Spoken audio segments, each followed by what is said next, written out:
ரொம்ப நன்றிங்க. வாங்க ஐயா, உங்களுக்கு ஆயுசு 55 தான். ஐயா வணக்கம். வணக்கம். தம்பி நல்லா இருக்கீங்களா? என்ன இப்படி கேட்டீங்க? ஐயா கூட இருக்கும்போது நல்லா தான் இருப்பேன். ட்ரெஸ் தான் வேற வேற. உட்காருங்க. உட்காருங்க. டீ எதுவும் சாப்பிட்றீங்களா? அதெல்லாம் ஒண்ணு வேண்டாயா, சாப்பிட்டையா.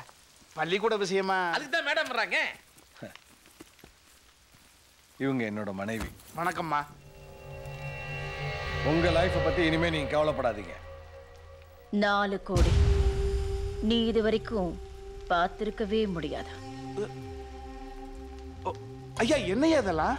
அதான் 4 கோடின்னு சொல்றாங்கல்ல. எப்ப பார்த்தாலும் 5 10 கஷ்டப்பட்டுட்டு அள்ளி போட்டு புது வாழ்க்கை தொடங்குங்க போங்க.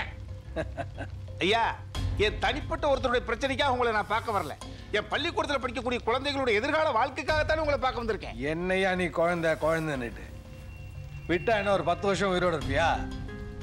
உனக்கு அப்புறம் அந்த குழந்தைங்களை யார் காப்பாத்துறது?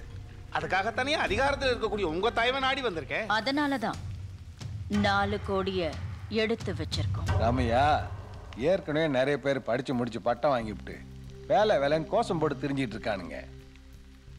10ஆவதுக்கு நீ வேற அடுத்த வேலை சோத்துக்கே வக்கு இல்லாம டீ எஸ்டேட்லயும் சாக்லேட் ஃபேக்டரிலையும் வேலை பார்க்குற குழந்தைங்களை படிக்க வைக்கிறேன், பட்டம் வாங்கி தரேன், அவங்க போய் சேர்த்துக்கு எடுத்துக்கிட்டு இருக்கிற.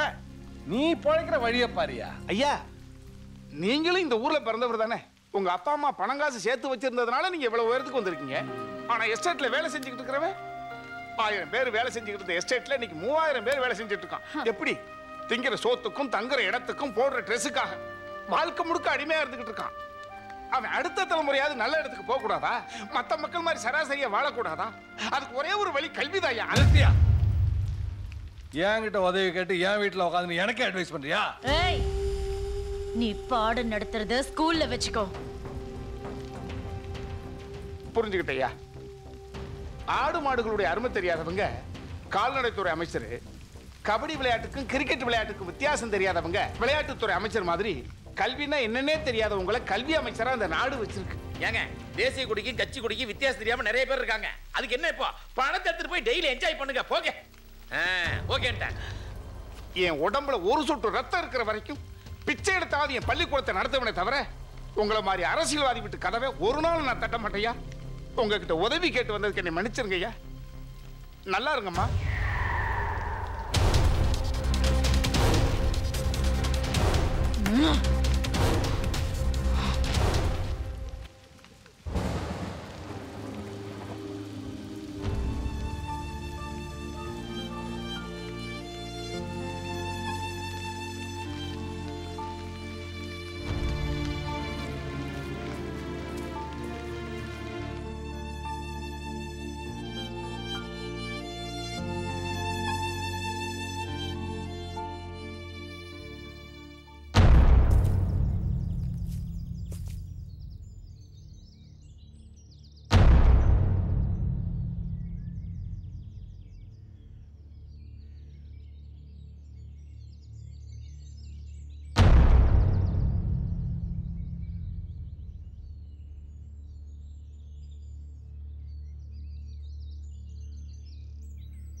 என்ன ஐயா போனவர் என்ன காணுமே?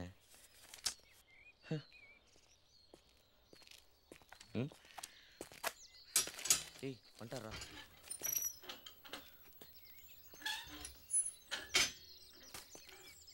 ஏன் அவ்வளவு லேட்டு? கொடுங்க ஐயா. மினிஸ்டர் பாத்தீங்களா? பேசிங்களா? என்னையா சொன்னாரு? ஓகே சொல்லிட்டாரயா? ஏய் ஓகே சொல்லிருப்பாரா மினிஸ்டர் அவரு. இன்னைக்கு தாயா நம்ம கனவு நிறைவேறி இருக்கு. வாங்க சாப்பிடலாம். வாங்கயா. ஐயா டயர்டா வந்திருக்காரு, போய் தண்ணி எடுத்துட்டு வா. தக்காளி முதல்ல தக்காளி சூப் ரெடி பண்ணு. ஏமாவா? உட்காருங்க. உட்காருங்கயா. உட்காருங்கயா. சீக்கிரம் வந்து நல்லா ஆடியா செஞ்சு வா. குடு. ஏன் நாளைக்கு வாயேன். குடிங்க.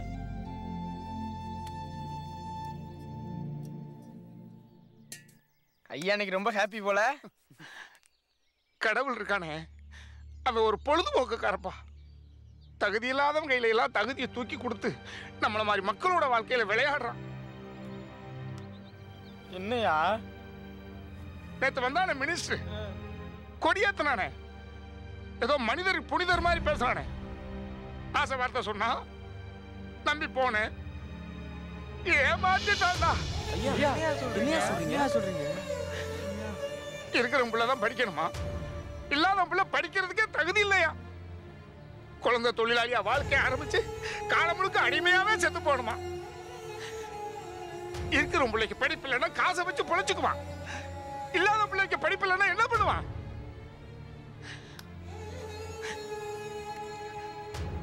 ஆசிட்டிபிக்கிறவங்க போய் ஐயா எனக்கு தாகமா இருக்கு, ஒரு சொம்பு தண்ணி தாங்கன்னு கேட்டு போனது நான் செஞ்ச தப்புடா. அதெல்லாம் போட்டுடா. குழந்தை குழந்தை குழந்தைங்கிறிய திடுதுப்புன்னு ஒரு நாள் நீ செத்து போயிட்டா அந்த குழந்தைகளை எல்லாம் யார் பார்த்து?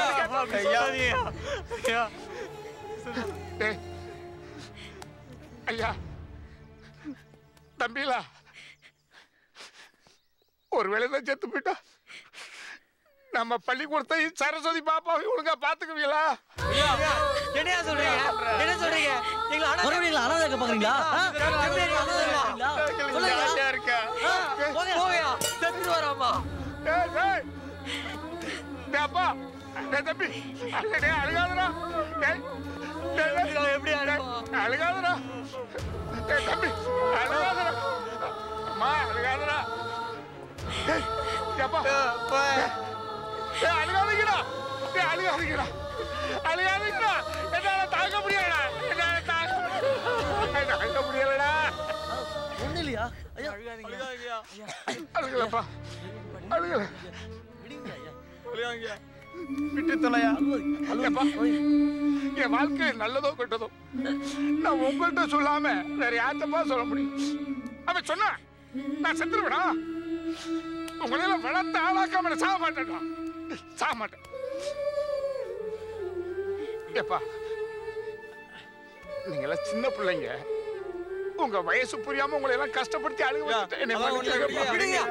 ஐயா ஐயா நம்ம பள்ளிக்கூடத்தை யார் தெய்வம் இல்லாம யூனிவர்சிட்டி ஆக்குறோம்யா. நாங்களா இருக்கோம் இல்லையா? நாங்களா இருக்கோம்ல. நாங்களே இருக்கோம்யா. யோ யூனிவர்சிட்டி ஆக்குறோம்யா. நீங்க அழுவே கூடாதியா. அழுக மாட்டேன்டா, அழுக மாட்டேன். நான் எதுக்கு அழுகணும்? இந்த உலகமே என்னை எதிர்த்து வந்தாலும் சரி, உங்க சப்போர்ட் போதும்பா, உங்க சப்போர்ட் போதும். கவலைப்பட சப்போர்ட்.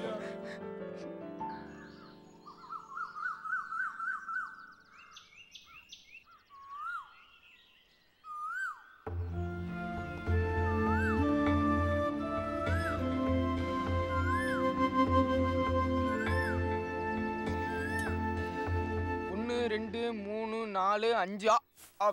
சரஸ்வதி டிஃபன் ரெடியா? இருடா, நானே இன்னும் ஸ்கூலுக்கு கிளம்பல, அதுக்குள்ள உனக்கு என்ன அவசரம்? சரஸ்வதி என்னடா? உன் குழந்தைக்கு நான் தான் தாய் மாமாங்கிறத அடிக்கடி மறந்தே போயிடுறேன். ஆவுனா இதே சொல்லி மிரட்டு. என்ன தக்காளி இன்னைக்கு டல்லா இருக்க மாதிரி தெரியுது? நைட்ல இருந்து ஐயா சாப்பிடல தூங்கல தெரியுமா?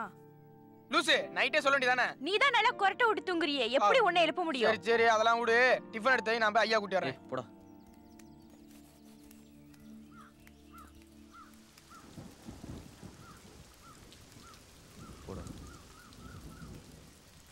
ஐயா என்னையா நைட்டு சாப்பிடலையா தூங்கலையா? என்னாச்சியா இங்க நிக்கிறீங்க? நீங்க கிளம்பி பள்ளிக்கூடத்துக்கு போங்கப்பா. வாங்க சாப்பிடலாம். நீங்க எதுக்கு கிளம்பி அதே நினைச்சிட்டு வாங்கயா. நீ படிடா.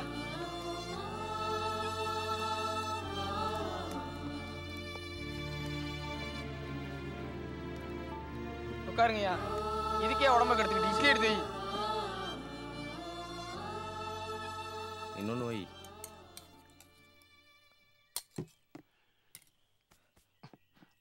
வேண்டாம். ஐயா சாப்பிடுங்கய்யா. வேண்டாம். டேய் டேய் சாப்பிடுங்க வரேன்.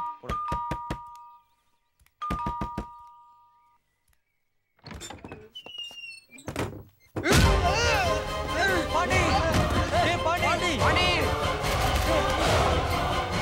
பாண்டியா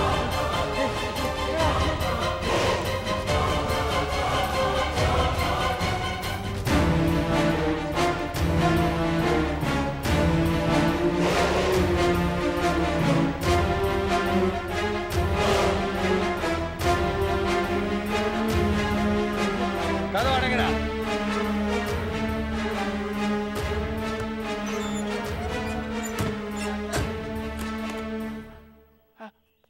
ஐயா ஏய், நான் உன் பேச்ச கேட்கறதுக்காக இங்க வரல.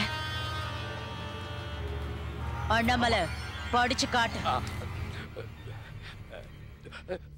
மறையனூர் கிராமம் எண் 22 தெற்கு வீதியில் வசிக்கும் ராவண்ணாமா குருசாமியின் மகன் ராமையா ஆகிய நான் என் சுய நினைவோடு எழுதி கொடுத்த கிரைய பத்திரம். அடுத்தது, நான் தொடர்ந்து நடத்த முடியாத காரணத்தினால் எனது பூர்வீக சொத்தான காமராஜர் உயர்நிலைப்பள்ளி நிறுவனத்தையும் அதன் கட்டடங்களையும் அதை சுத்தி இருக்கிற 7.5 ஏக்கர் நிலங்களையும் 7.5 நல்லா இருக்கா?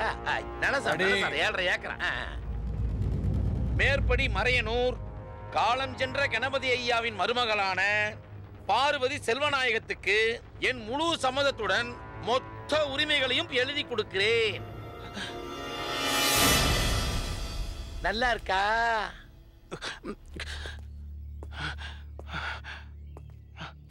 என்னது?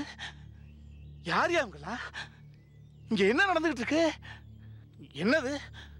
கஷ்டப்பட்டு படிச்சிருக்கிறேன், புரியலையா? நீங்க வஞ்சர் தானே? நீங்க கையெழுத்த போடியா. கையெழுத்தா? எவன் சொத்தா எவனுக்கு எழுதி கொடுக்கறது? ஐயா, ஆள் பழத்தையும் அதிகார பழத்தையும் வச்சுக்கிட்டு அநியாயம் பண்ணாதீங்க. இது ஏன் இடம்? ஏன் நினைக்கிறாங்க? போ சொல்லுங்க, போ சொல்லுங்க உங்களை.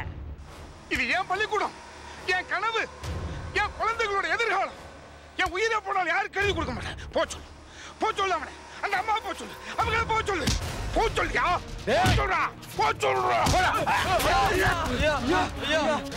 கையெழுத்த போடுறானா வியாக்கியானமா பண்ற?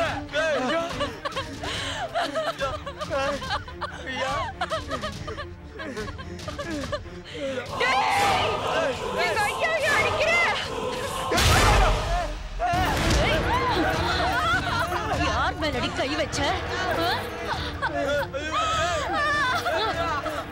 அவனுங்களை பிடிக்கடா. ஓடி நாசம் பண்ணுடா அவளை. அம்மா வேண்டாம். யார் கை வச்சா?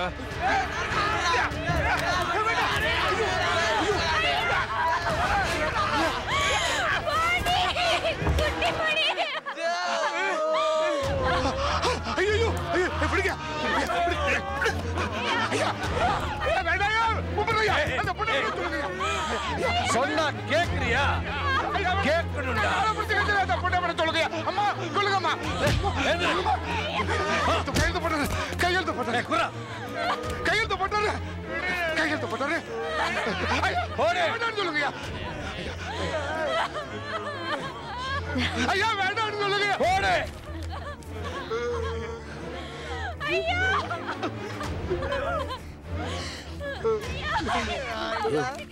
$4 கோடி வாங்கிட்டு போட்டுக்கலாம் ஐயா.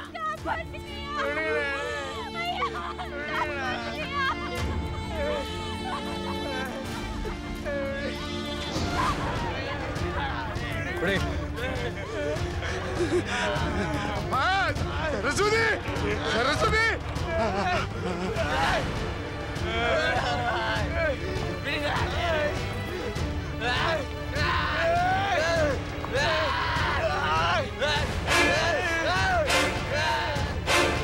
உங்க சார்